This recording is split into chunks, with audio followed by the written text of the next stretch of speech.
perform eye examination through torch, which is the requirement of fourth year in your final examination, that you are supposed to examine the eyes with the help of torch. You are not supposed to examine eye with street lamp or instruments. So first of all, before torch examination, we will check the visual acuity. This is a Snellen chart, and we have a patient. We have taken a consent. Mr. Sal, can you perform the examination on you? Yes. Okay, thank you very much. Please close your left eye. Close अपना हाथ रखें. Yes. Start reading from above. T Y O V U H M Y D A H U W Inches. O X T V U Y T Y H M I W. So he is 6 by 6 in his right eye with glasses. Now please close your right eye. T Y O V U H M Y D A H U W O X T V U T Y H M I W. He is 6 by 6 in his left eye also with glasses. Now please take off your glasses. Now close your left eye. Now, how much can you read? Can you read the uppermost letter? Use the pinhole. See through this hole. Yes. Can you see better? Yes. Start reading. T Y O V U H. So you can read the three words. 6 by 24. He has become 6 by 24. Okay? From less by 6 by 60. And on the other eye, close the right eye and use the pinhole on the left side. T Y O V U H M Y D A. It is even better.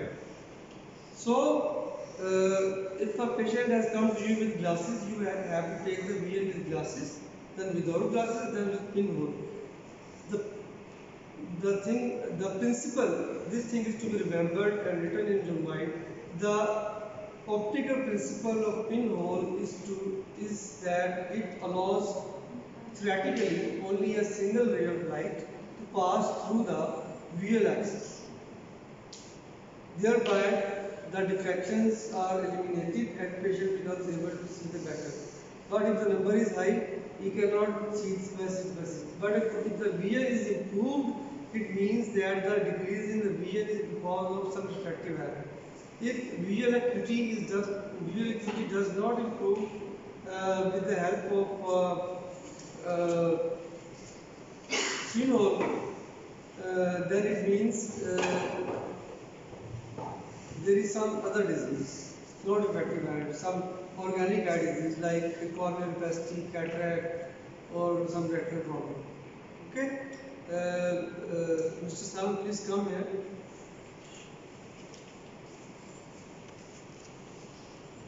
Can anyone give me a torch or a white torch, anything like that?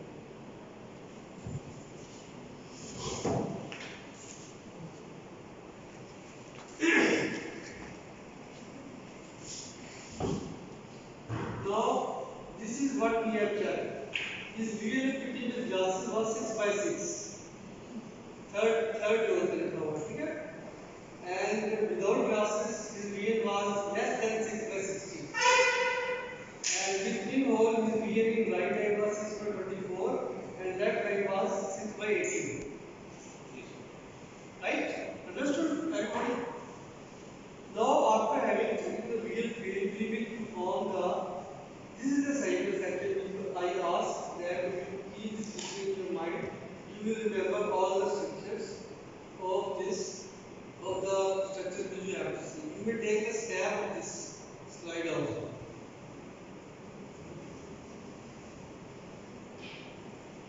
I send you it, okay. Now here we start from the eyelids as told by Ms. Kundunavar. All the structures from interior to exterior. So first of all, we will approach the patient and we will take the consent.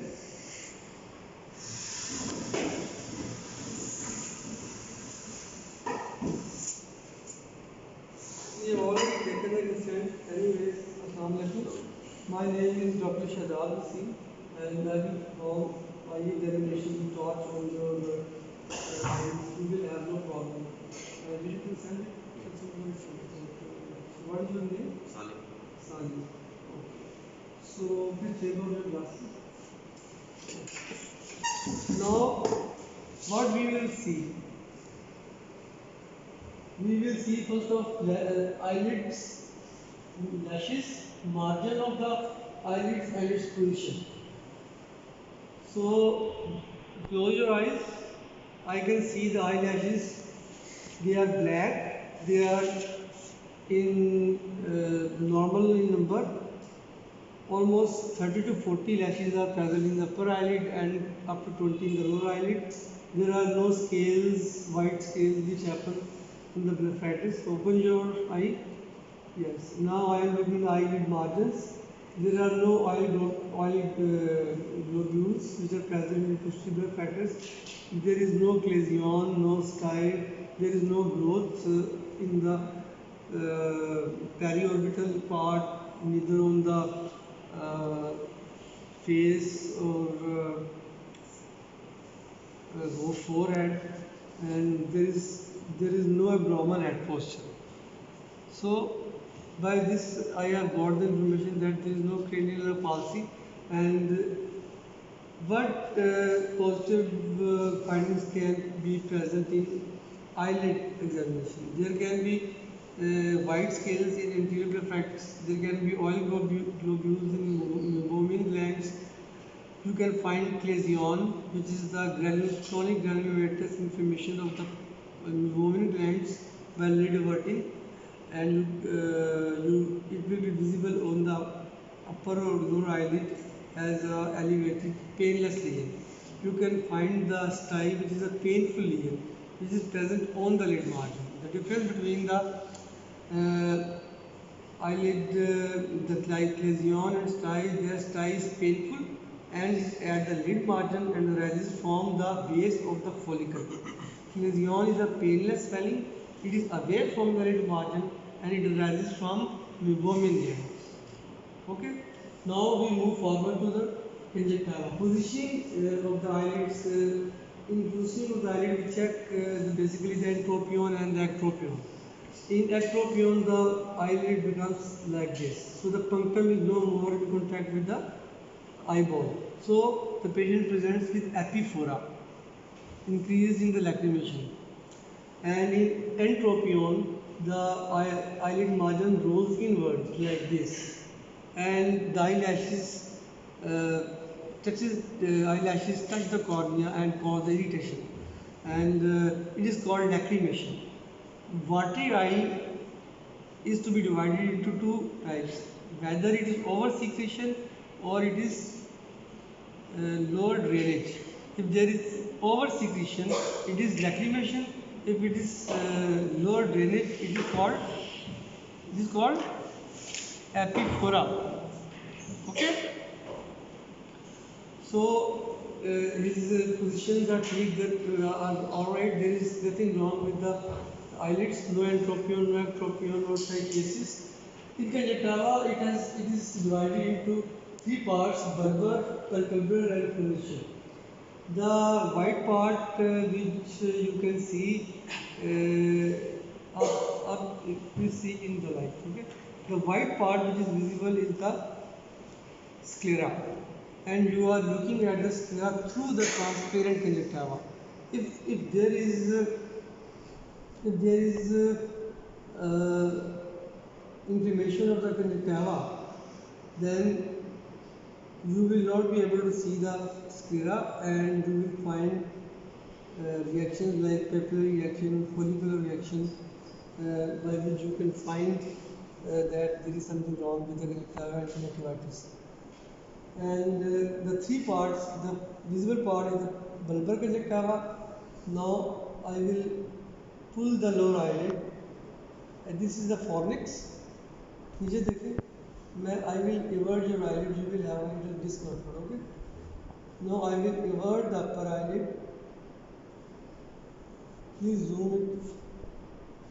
खोले नीचे देखिए, don't close your eyes.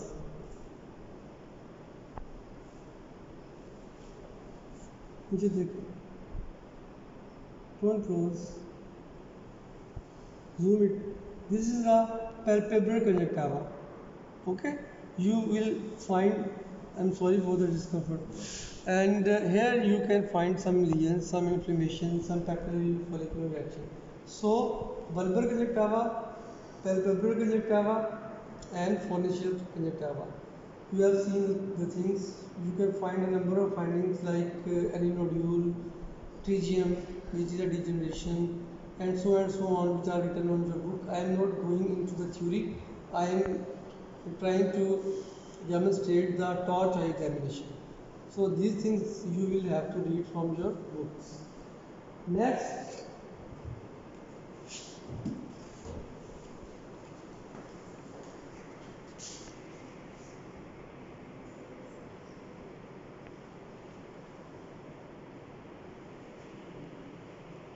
next is episclera, sclera, ठीक है, and then cornea. As I told you that what the white we see is actually sclera or episclera through the transparent conjunctiva. And in episclera, it can be diffuse or sectoral inflammation, which we call diffuse or, or sectoral scleritis. And in eye examination, we will ask the patient to look in the torch. Look here. I am seeing the temporal sclera of right eye and nasal of the left.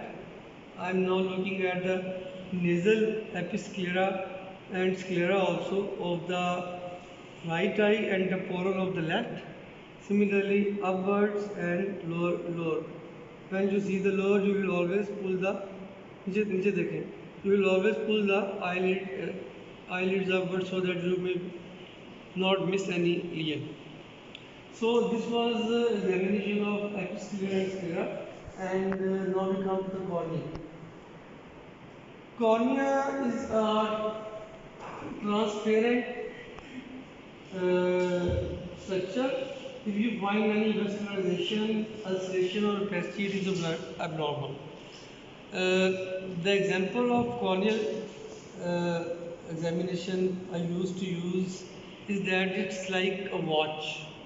A watch on the wall. If you can see the numbers and the other things in the watch, it means the glass which is present outside the watch, it is transparent. If there are sketches on that glass, you may not be able to see what is behind the watch, and you may not be able to time. Same is the case here. If cornea is like if you compare it with a hanging watch which is covered by the glass, if it has got sketches, you will not be able to any details behind the cornea. So you may not be able to see the cornea. When you see some person with the green eye or red eye, basically it is the color of the iris. Green eye or blue eye, these are more common. In our origin, mostly we have black eyes or brown eyes. So it is the color of the iris, not the cornea. So in cornea, I will look for any ulceration bilaterally, any opacity, which is a white color, there is nothing. And then I will measure also the cornea diameter with the help of the ruler, the vertical and horizontal diameter of the cornea, which we will do later. Okay? So corneal transparency is very important. See on the slide.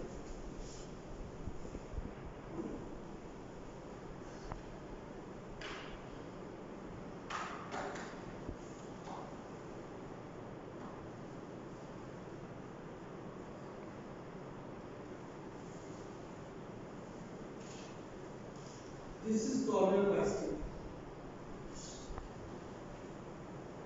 If this is the case, then you can see the details behind. Okay. Now we come. What is behind the cornea? It is the anterior chamber. Now we will check the anterior chamber whether there is something present in it, like blood, which is called hyphema, pus, which is apophyton, depth of the anterior chamber, shallow or deep, spreading whole body. Please take off your glasses. Anterior chamber is usually examined from the side. See straight ahead. Now I am looking from the side and I can see a convexity and a cavity between cornea and the iris. It is the anterior chamber. Now I am looking in it for any hyphema, pus. The shallowness and the depth of the anterior chamber is important because in small eyes like hypermetropic eyes it is usually physiologically it is small, and in myopic eyes it's physiologically it is deep, and in aphakia in which we have taken the lens out it is also deep, and in latent angle closure glaucoma, which can promptly change into acute congestive glaucoma. There can be shallow anterior chamber. If you have a suspicion and the patient is old, you must check the intraocular pressure and do the gonioscopy, and you may prevent him from going into acute congestive stage. And if you catch him in the latent stage or intermediate stage, you can do the laser iridotomy and prevent him from going into the major disaster. Okay, this is the anterior chamber.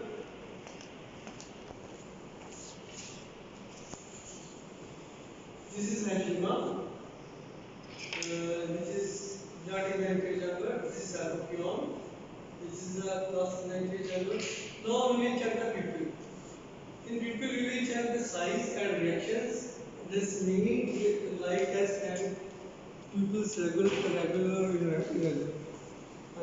Please take out the glasses. Size. Can I have a ruler? Okay. Now I can. When you will constrict. When you show the light, the pupil will constrict, and that will not be the true size of the pupil. So you will throw the light on the chin. In this way, because we have got black eyes, if he would have grey eyes, it would be visible without light. So in this case, we will show light on the his chin, so that the eyes are also illuminated. Can you see? Eyes are also illuminated, and pupil is also, light is also not that powerful that pupil is directed. And I will take a point. For example, I have taken the point number 1. See straight ahead. When you see close, pupil constricts because of accommodation. Please get aside. Straight ahead, and I am close your eyes, open your eyes widely, and it is between from upper margin to lower margin 4 millimeter vertical and 4 millimeter horizontal. And I will then check the other eye also. Wide open your eyes. It is also 4 in the vertical. Light here, not red. And 4 in the horizontal medium. Without constriction, the normal size. Then we will check the reactions of the pupil. One is the direct reaction. See straight, you will ask the examiner that I want to lower the or dim the light of the room so that the pupil becomes dilated, and ask the patient to see 6 meters ahead, and then you will show the light in one eye. Look at 6 meters ahead. Now I will If you can catch it in the zoom, try to catch it, but it may be difficult. Now his pupil is constricting.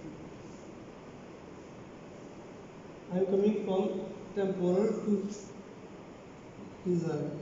Okay? Pupil is constricting. Other eye, pupil is constricting.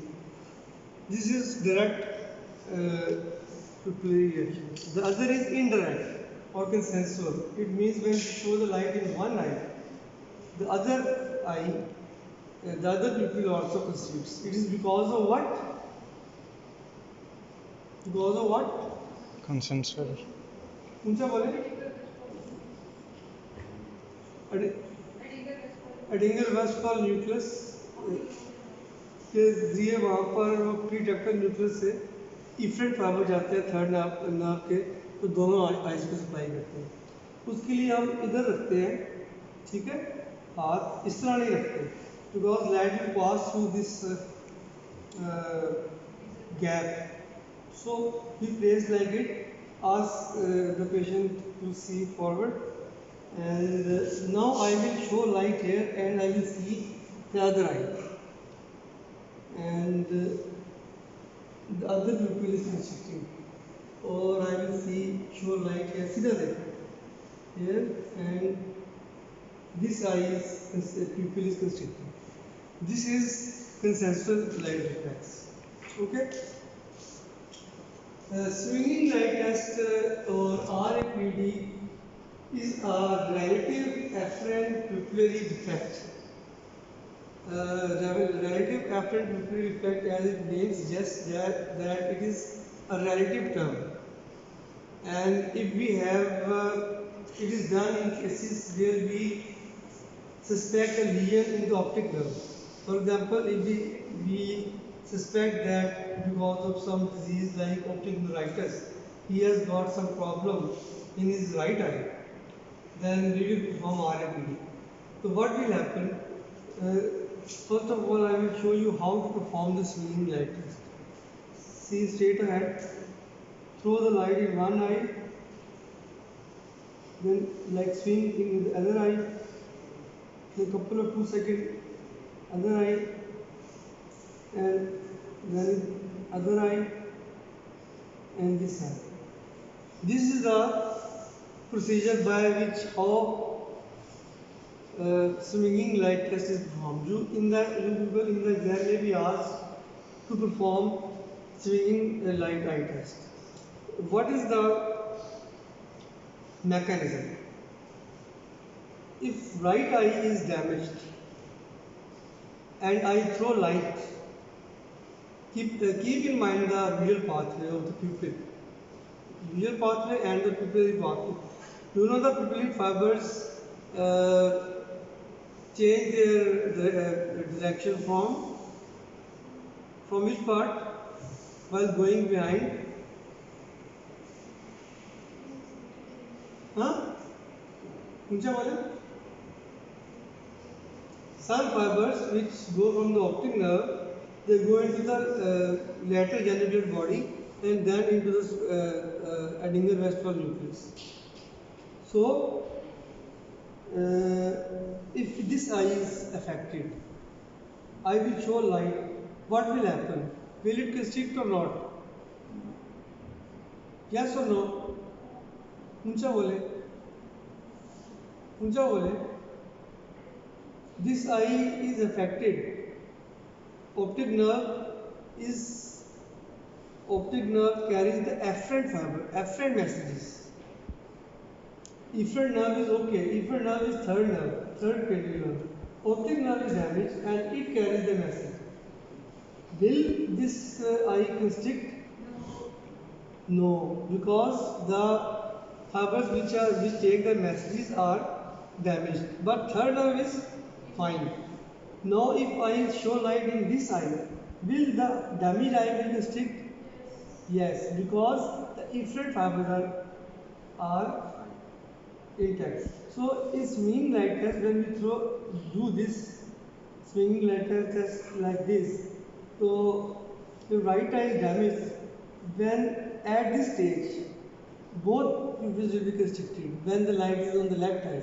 When I will come on the right eye, instead of the pupil should be keeping a constriction state, it starts dilating paradoxically because of the damage. So it is one of the most important tests for the evaluation of optic nerve functions. Okay? The round and irregular pupil we will see during this examination. This is a real pathway. Now we come to the iris. Normally, blood vessels are not visible on the iris, but they are present. If they are visible, then there is some pathology. But that doesn't mean that they are new vessels. What we see on the iris, color of the iris, new blood vessels, atrophic patches, inflammation nodules, these are all the signs of the anterior uveitis. Here, I can see a normal iris pattern, no prominent iris vessels, no new vessels, nothing else. Same is the case in the left eye, so the iris is normal. And I will check the pupil also. Now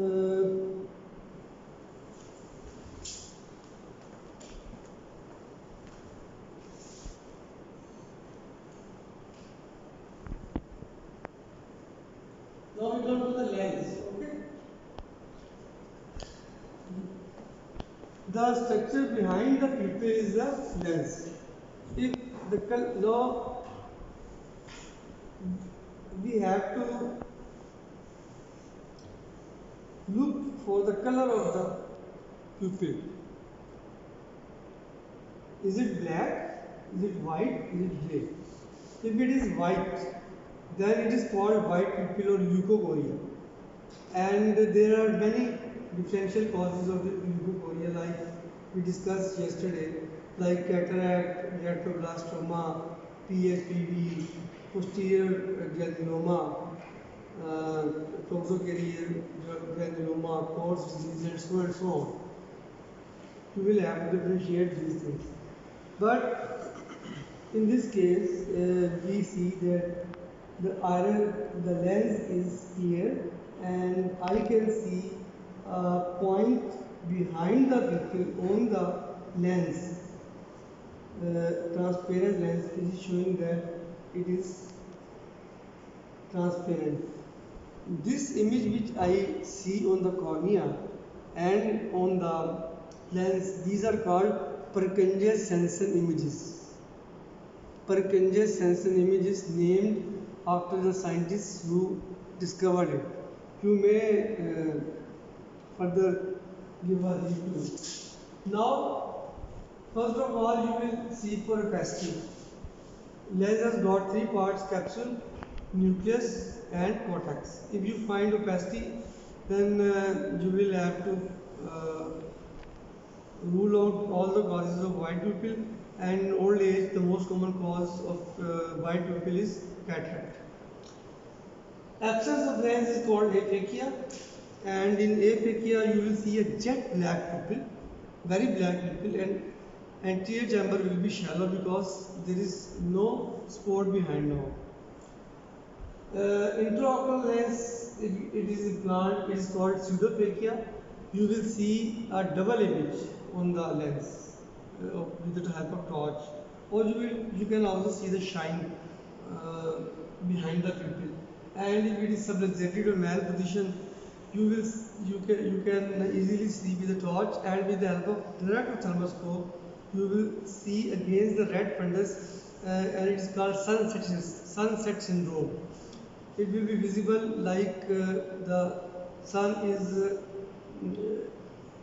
there is a sunset like picture through the direct thermoscope.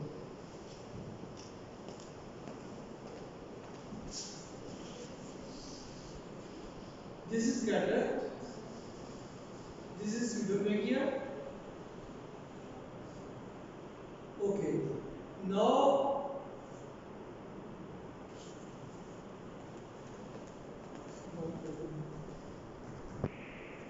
Now, here we will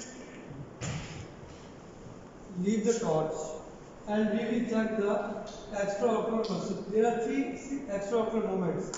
There are six extraocular muscles in each eye, four recti and two obliques.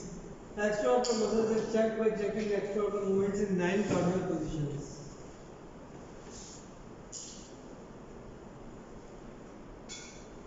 We have performed this skill in our previous